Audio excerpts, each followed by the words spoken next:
Excurso a historia de la filosofía contemporánea. Este excurso, que no forma parte estrictamente del curso de contemporánea y por eso el nombre que le damos, intenta complementar algunas ideas que son importantes para entender el tránsito de la época moderna a la época contemporánea. Y trata acerca del paso de la física aristotélica a la física moderna, es decir, algunas de las diferencias y razones por las que comienza la ciencia moderna que hace eclosión justamente en el siglo XIX, a comienzos de la época contemporánea. Lo vamos a ver en dos etapas. La primera etapa, la física aristotélica y su metafísica, y la segunda, la física moderna y su metafísica subyacente, que es la cartesiana. Primera parte, entonces, la física y la metafísica de Aristóteles. Aristóteles podemos decir que fue el primero en plantear en forma rigurosa la idea de la filosofía como una ciencia estricta. Y en ese sentido organiza todo el conjunto del pensar filosófico de acuerdo con dos niveles de pensamiento. Por un lado, la filosofía primera, que se ocupa de los primeros principios, es decir, aquellos que conciernen al ente en cuanto ente, no en cuanto a determinado de tal o cual manera, sino en general en cuanto ente. Y por otra parte, unas, en plural, filosofías segundas, que se ocupan de establecer o de determinar cuáles son los principios subordinados, es decir, que dependen de los primeros principios, y que se refieren ya no al ente en cuanto ente, al ser en general, sino a grandes categorías de entes que podríamos llamar, con un término moderno, regiones de entes. Entre esas regiones, la fundamental para el propio Aristóteles es la región de la naturaleza. Si nos detenemos ahora brevemente en la filosofía primera de Aristóteles, es decir, la que estudia el ente en cuanto tal, on e on, tenemos dos tipos de principios fundamentales. Por un lado, la distinción entre el acto y la potencia, es decir, el ser en acto, el ser actual y el ser en potencia. Y por otro lado, tenemos la otra distinción fundamental, que es la diferenciación entre la forma de un ente y su materia. Estos modos básicos de ser de los entes, en acto, energia, actus, y en potencia, dynamis, potentia, se relacionan con la forma y la materia en la medida en que el acto, es decir, el ser en acto, representa siempre el algo que posee una determinada forma, y esto quiere decir una estructura que puede ser comprendida, un eidos, una morfé, pero que esa forma reposa o está soportada por una materia que Aristóteles define como pura potencialidad y le da el nombre de phyle, madera propiamente hablando, pero que en el sentido que le da Aristóteles tiene o reúne estas dos nociones.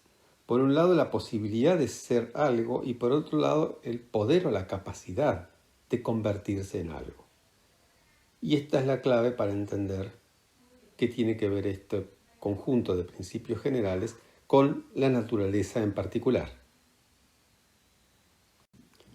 Cuando Aristóteles se pregunta por la naturaleza, es decir, la que convenimos llamar la región de lo natural y cuáles son sus principios básicos, la primera reflexión la toma de la propia palabra y de sus antecesores en esto.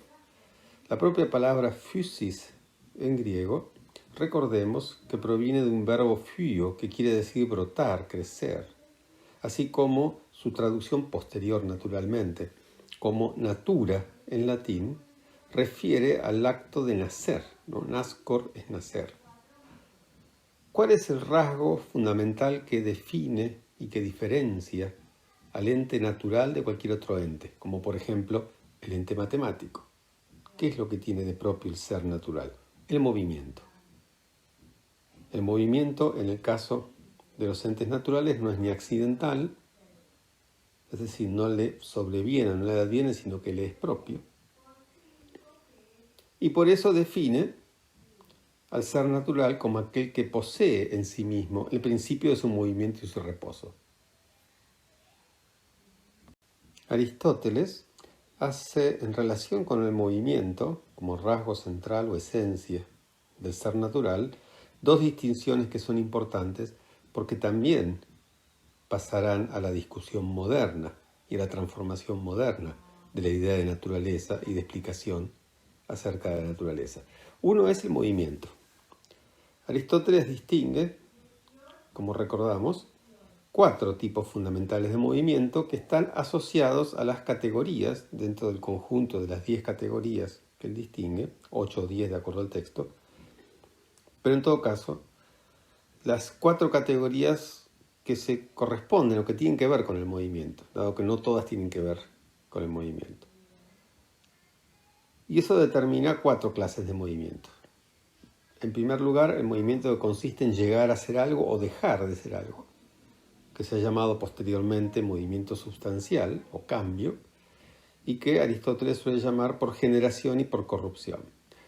En segundo lugar, el cambio cuantitativo, por ejemplo, el acrecentamiento o la reducción de algo. En tercer lugar, el cambio cualitativo, el cambio por la cualidad, como cuando ahora en otoño las hojas pasan a ser amarillas o marrones o rojas en lugar de verdes. Y en último lugar, el cambio de lugar, el cambio locativo. Por otro lado, se pregunta, para cualquiera, para todos estos tipos de movimiento, ¿cuáles son los factores que intervienen en el movimiento?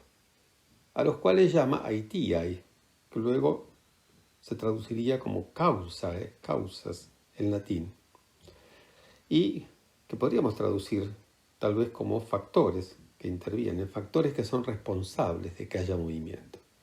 Y distingue 4 factores. 2 ya los hemos visto porque corresponden a los principios generales de todo ente: forma y materia. Pero agrega, para el caso de la naturaleza, 2 más. Por un lado, el fin, y por el otro, lo que él llama simplemente la causa del movimiento, aitia tes kinesios, y que podríamos llamar, con un término por supuesto posterior, que está latino, motor. ¿Cómo juegan entre sí estos 4 factores o causas del movimiento en el caso del movimiento natural? Podemos invocar el ejemplo que es del propio Aristóteles, por otro lado, pero que recordará también Hegel en su momento, que es el ejemplo de la semilla que se convierte en un árbol. En el caso de la semilla que se convierte en un árbol, tenemos, por un lado, una fase inicial y por otro lado una fase final, digamos, la semilla y el propio árbol.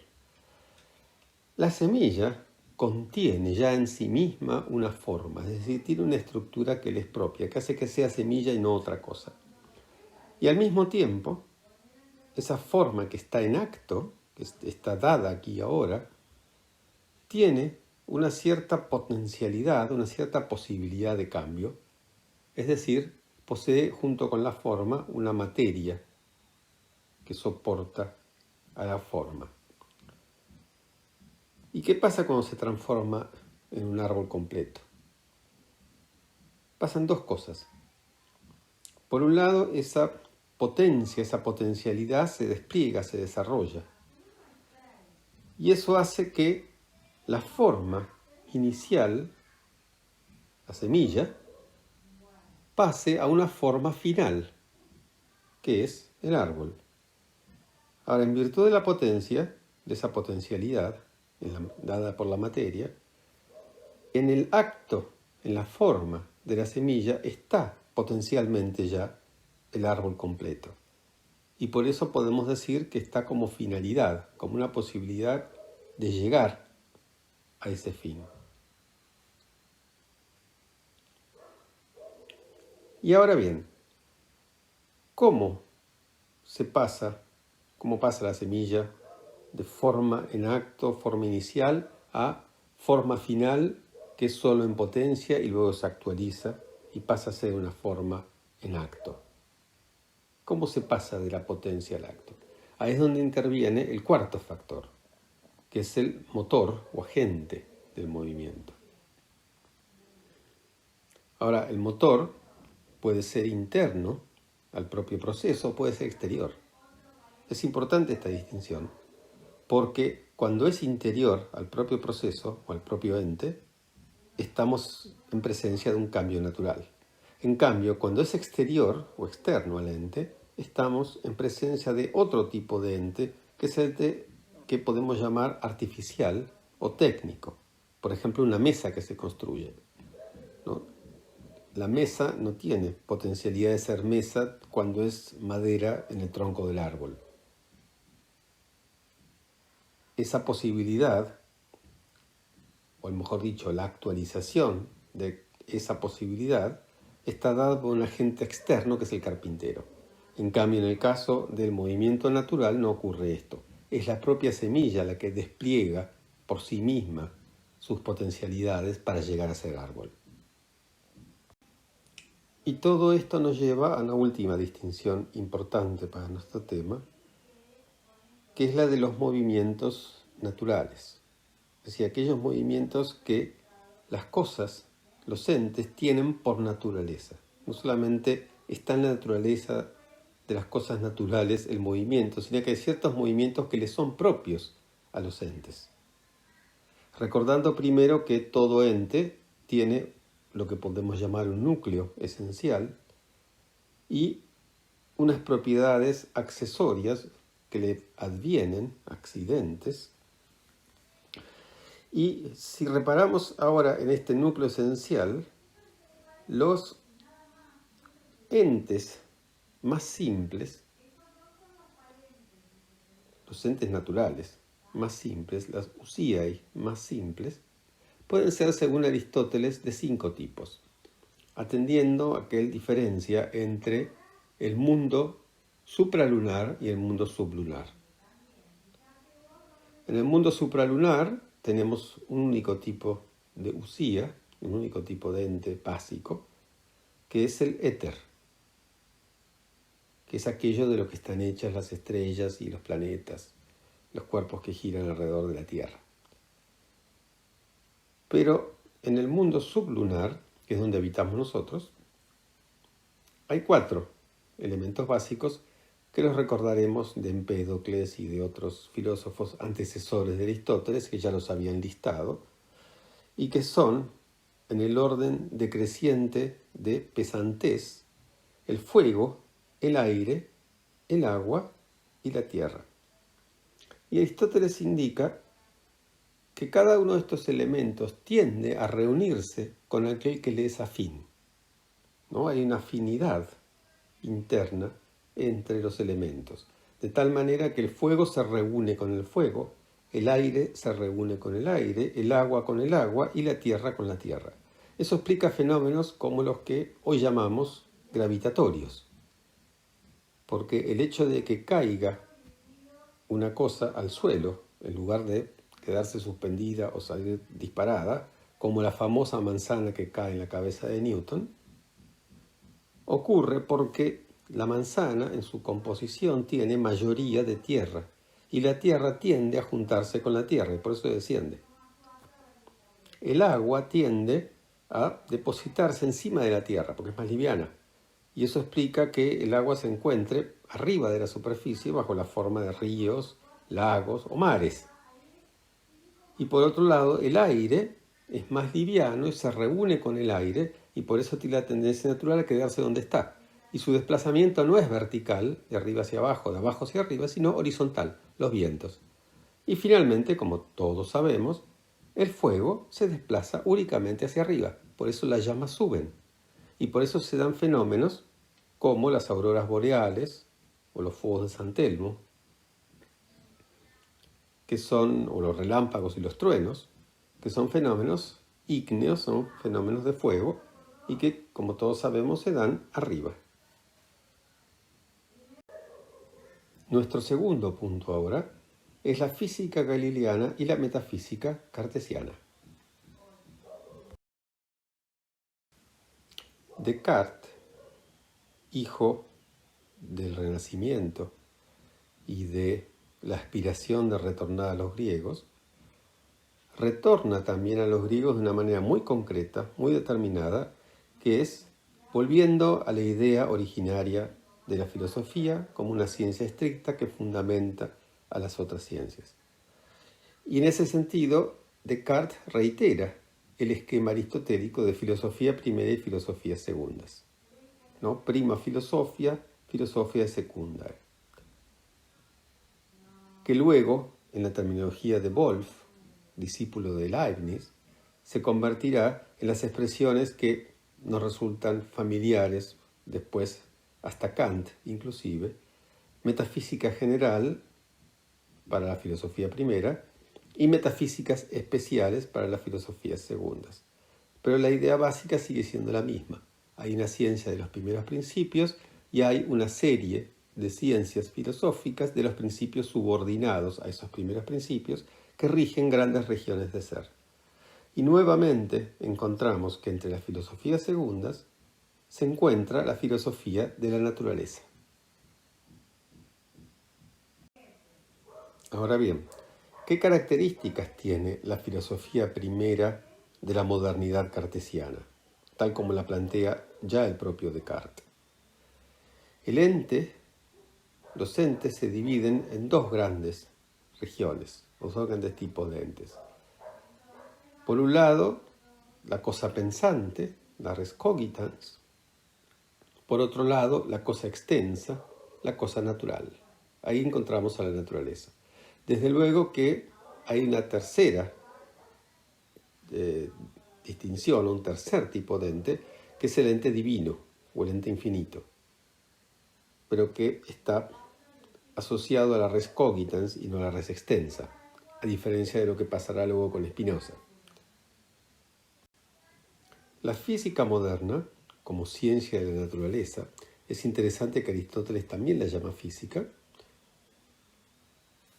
tiene sin embargo en la época moderna una serie de características que la diferencian bastante netamente de la física antigua, a pesar de que incluso muchas denominaciones, como la de la propia física, se mantienen. La naturaleza, como venimos de decir, se identifica para Descartes, los cartesianos y para Galileo, como fundador de la nueva física, con la extensión. Y la extensión se asocia con el movimiento, que es la manera de reinterpretar la definición aristotélica del ser natural como aquel que lleva en sí mismo el principio de su movimiento y su reposo. El movimiento es la nota distintiva del ser natural, frente al pensamiento que no tiene esa nota distintiva. Y ahora vamos a ver más claramente por qué. Ahora bien, dentro de la naturaleza hay dos elementos fundamentales. Así como Aristóteles diferenciaba 4 elementos básicos, ¿no? Aire, fuego, agua y tierra, los cartesianos distinguen 2 tipos de elementos.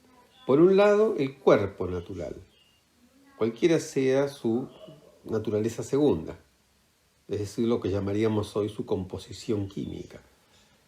Y por otro lado, la fuerza, que más modernamente, y en realidad desde el final del siglo XIX y desde la teoría de Einstein, llamamos respectivamente materia y energía.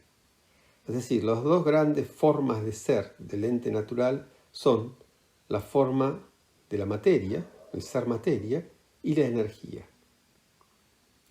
Ahora es interesante notar que la materia, entendida modernamente, en sí misma es inerte. Es decir, contradiciendo la definición aristotélica, no lleva en sí misma el principio de su movimiento o su reposo. Por sí misma no se mueve. Y esto está relacionado con el triunfo de la teoría atómica. Las formas más elementales de la materia no son ya fuego, aire, agua o tierra, sino los átomos, que en sí mismos son indivisibles, pero además indistinguibles los unos de los otros. Solo la composición de los átomos da como resultado lo que llamaríamos aristotélicamente los elementos o formas básicas de la materia tal como la percibimos nosotros. Y por otro lado, la fuerza se entiende como fuerza motriz, es decir, como causa del movimiento, en ese sentido aristotélico de aquello que hace posible el tránsito de la potencia al acto. Pero sin embargo, para esta física moderna, la fuerza entendida como fuerza motriz es externa al cuerpo que se mueve, es decir, no es generada por el propio cuerpo. Y no hay, por lo tanto, movimientos naturales. Podemos ver qué significan estas transformaciones si atendemos o recordamos las distinciones de los tipos de movimientos de Aristóteles: generación y corrupción, cantidad, cualidad y movimiento local, quedan en la física moderna reducidos todos al movimiento local, al movimiento de traslación de un lugar a otro, al movimiento espacial. Todo movimiento y todo cambio se explican como cambios de lugar.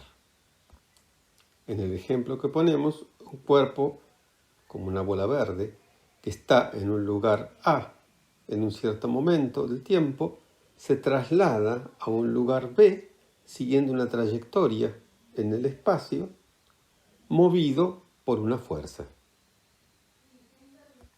Si ahora tenemos en cuenta que la materia, o sea, los cuerpos, son a su vez compuestos de átomos, podemos explicar no solamente el movimiento del ejemplo, que parece ser el movimiento local de traslación aristotélico, sino incluso aquel movimiento que Aristóteles suele llamar cambio, metabolé, y que sería más difícil de explicar como pura traslación, que es el de generación y de corrupción.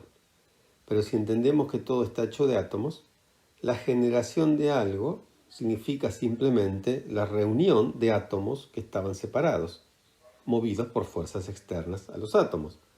Y la corrupción, es decir, la destrucción de algo, es simplemente la disgregación o separación de esos átomos, también causados por una fuerza exterior a los propios átomos.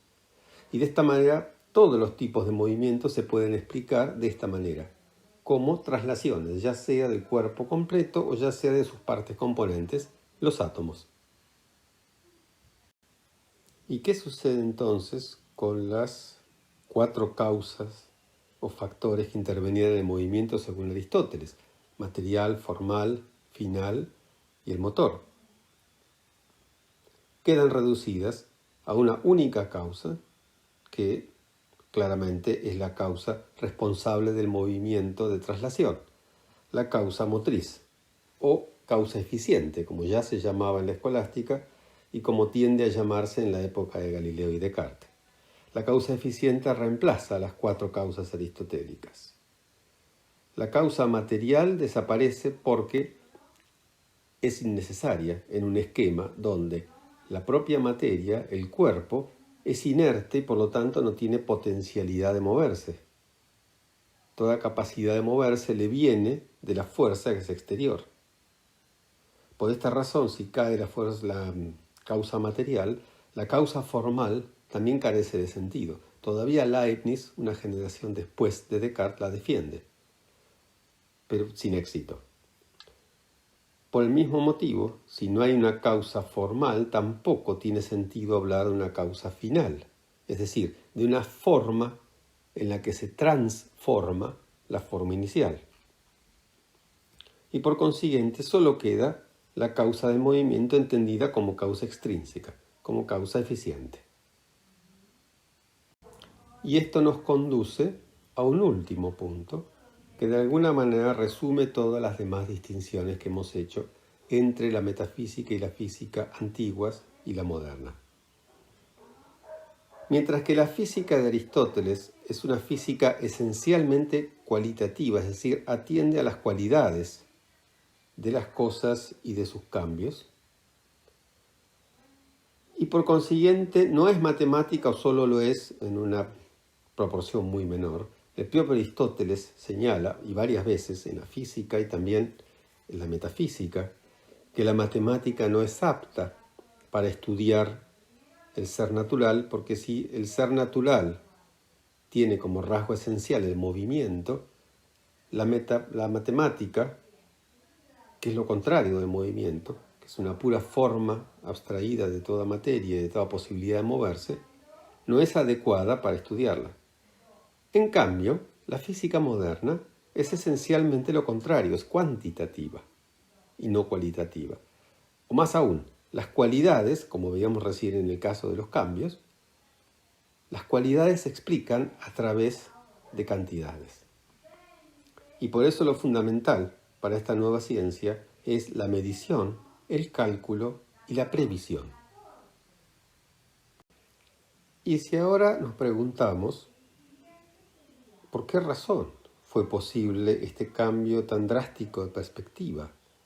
¿Por qué fue posible superar la prohibición, digamos así, aristotélica, del uso de la matemática por ser inadecuada con el objeto de estudio que es el ente natural?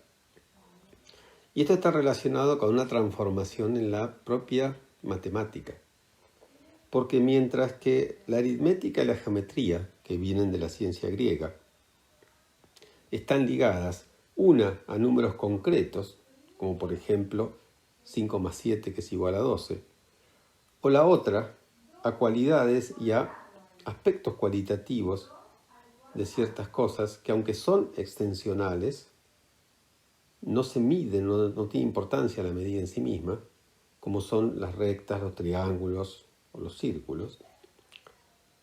Hay algo que aparece poco antes del Renacimiento, primero como juego ocioso en las cortes, pero que luego llama la atención de los matemáticos y finalmente de los nuevos físicos, que es el álgebra. El álgebra permite trabajar con puras cantidades indeterminadas, como por ejemplo la fórmula que les presentamos, x más y igual a z, que son puras fórmulas vacías, donde x, y y z, o sus equivalentes, pueden ser reemplazadas por cualquier cantidad que uno necesite. Y además, el álgebra permite, de fórmulas dadas como esta, generar nuevas fórmulas y en ese sentido jugar con las cantidades. Y eso le da una movilidad o una plasticidad a la matemática que no tiene la aritmética y que no tiene la geometría.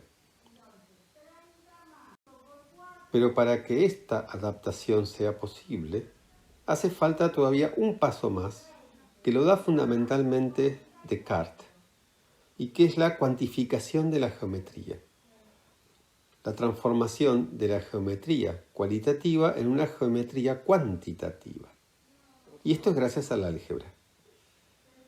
Esa geometría se llama, desde Descartes, geometría analítica y transforma, para decirlo rápidamente, las propiedades de los ángulos, de las figuras y sus comparaciones en fórmulas. Y una vez que se han convertido en fórmulas, los contenidos originales quedan como lugares vacíos, recordemos x, y o z, que pueden ser reemplazados convenientemente por otras cantidades que se refieren a otras cosas que ya no son de la geometría, sino por ejemplo de la realidad. Y así, los elementos más básicos de la geometría, que recordemos para Euclides son el punto, la recta y el plano, son los tres elementos más fundamentales, a partir de los cuales se construyen todos los demás, se pueden reemplazar en los lugares vacíos de las fórmulas, respectivamente por el punto, el cuerpo que se mueve, la recta, la trayectoria que recorre cuando se mueve, y el plano por el espacio en el que se mueve. Y de esta manera podemos traducir en la naturaleza, o en términos naturales, las fórmulas y los principios de la geometría. Este es el núcleo que hace posible la nueva ciencia moderna a partir de Descartes y sobre todo de Galileo. Algunos resultados prácticos de esta transformación son los que pueden ver en esta última imagen, con la cual terminamos este pequeño excurso.